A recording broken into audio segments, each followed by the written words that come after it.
में हम आपसे एक सवाल पूछते हैं। सवाल है वो ऐसी कौन सी चीज़ है जिसको गर्म करें तो वो जम जाती है? जिसको गर्म करो वो जम जाती है। जिसको गर्म करे वो जम जाती है।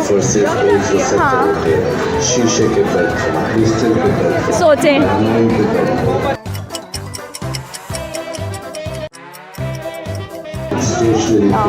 अच्छा ओके, हिंट दे देती हूँ, उसको हम खाते हैं, खाने वाली चीज़। हाँ, लग तो खाने वाली ही रही है क्योंकि गर्म करके उस जमती है वो। गर्म करने से वो जमेगा, उसके बाद जम जाता है ना। सर्दियों में हम करते हैं, उसको ज़्यादा खाते हैं। अबे जल्दी बोल। क्या तो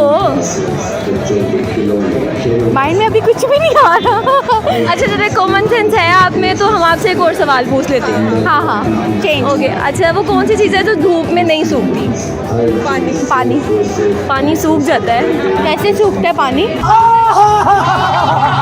पानी हो तो थोड़ा बहुत पानी हो वो सूख जाता है। आपने क्वांटिटी नहीं पूछी कि कितना ना सूख जाता है, वो ऐसी चीज़ है वो सूखती नहीं है। यार से इसलिए नो आइडिया। नहीं चलें जी, इनको नहीं आता, इनका कहना था कॉमन सेंस है लेकिन इनको जवाब नहीं आता।